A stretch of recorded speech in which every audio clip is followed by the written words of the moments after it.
यह कहानी राजस्थान के कोटा शहर की एक भूतिया हवेली के बारे में है। यह हवेली राजा महाराजा के समय में बनाई हुई थी, लेकिन पिछले 18 सालों से इस हवेली में आज तक कोई भी रहने के लिए नहीं आया है। इच्छा होने पर भी इस हवेली में कोई भी नहीं रह पा रहा था, क्योंकि लोगों का कहना थी कि इस हवेली में भूत प्रेत का साया है।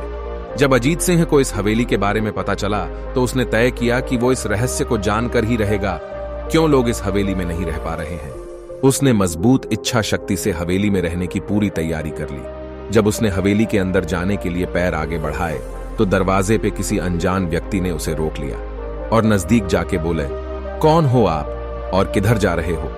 अजीत सिंह ने जवाब देने के बजाय उसने सामने सवाल किया, जी आप कौन? मेरा नाम अर्जुन सिंह है और मैं यही पास में ही रहता हूं। अजीत सिंह ने कहा, ओह अच्छा, मैंने सुना है कि यह एक भूतिया हवेली है और यहां कोई नहीं आ पाता है, इसलिए मैं इस हवेली में एक दिन रुकने का फैसला किया है।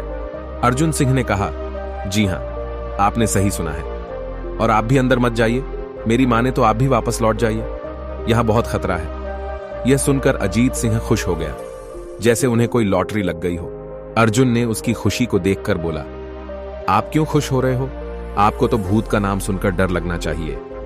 शायद आपको पता नहीं होगा कि मैं भूत प्रेत में काफी दिलचस्पी रखता हूं। अगर इस हवेली में भूत है तो मैं अंदर जरूर जाऊंगा और सारी सच्चाई का पता भी लगाऊंगा। इतना कहकर अजीत सिंह उस हवेली में चले गए। अंदर जाके अजीत ने अपनी बैग को साइड में रखा और हवेली के चारों ओर देखने लगा। सारे रूम भी चेक कर लिए। बाद में ड्राइंग रूम में आके सोफे पर बैठ गया। उसने वहां बैठकर दारू के 2-4 पैक भी पिए। वहीं अचानक उस रूम में लाइट का एक बल्ब चालू बंद होने लगी, लेकिन अजीत ने उस पर ध्यान नहीं दिया।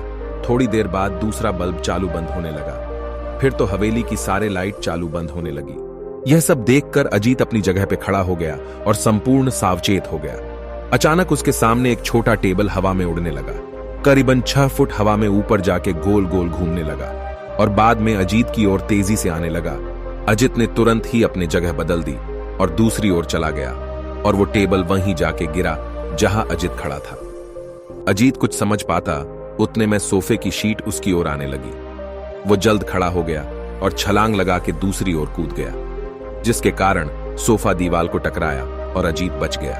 अचानक सब कुछ शांत हो गया। अजीत ने चारों ओर सतर्कता से देखा और बड़ी आवाज में बोला, तुम जो भी हो सामने आकर के बात करो।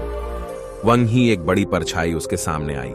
अजीत ने उस परछाई को देखकर बोला, कौन हो तुम और क्यों मुझे मारना चाहते हो? परछाई, तुम्हारी भूल के कारण। अजीत, मेरी भूल? मैंने कौन सी भूल की? परछाई, इस हवेली में आने की भूल। मैं किसी को भी इस हवेली में खुश नहीं देख सकता। अजीत, लेकिन क्यों?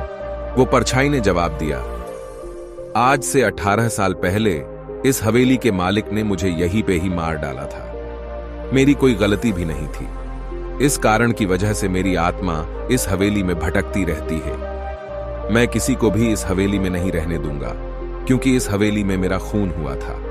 इस हवेली में जो भी रहने के लिए आएगा उसकी मौत होगी। अजीत ने कहा, मैं तुम्हें अपने असली रूप में देखना चाहता हूं। तुम्हें मारने से पहले मैं तेरी यह इच्छा अवश्य पूरी करूंगा। और उस परछाईने ने एक भयानक दरमियाना रूप ले लिया। उसका चेहरा इतना भयानक था कि अजीत भी एक क्षण के लिए डर गया था, लेकिन दूसरी ही क्षण में उसने अपने आप पर काबू पा लिया। बाद में इसने अपनी जेब में से सफेद पाउडर निकाला और उस भूत के पर फेंक दिया। भूत के पर पाउडर पड़ते ही वो जलने लग गया। बड़ी बड़ी ज्वाला उठने लगी। वो बहुत जोर जोर से चिल्लाने लगा और बाद में पूरी तरह से जल गया। उसके बाद अजीत ने चैन से सांस लिया और वहीं पर सो गया। दूसरे दिन सुबह जब अजीत को सही सलामत हवेली से बाहर आते देख अर्जुन को आश्चर्य हुआ। अर्जुन ने अजीत से पूछा, तुम कैसे जिंदा हो? जब अजीत ने अर्जुन को कल रात को घटी घटना को पूरी तरह से बताया और बोला, अब यह हवेली भूतिया हवेली नहीं रही। दोस्तों, आपको यह कहानी राजस्थान के कोटा की भूतिया हवेली कैसी लगी? प्लीज हमें कमेंट करके जरूर बताएं।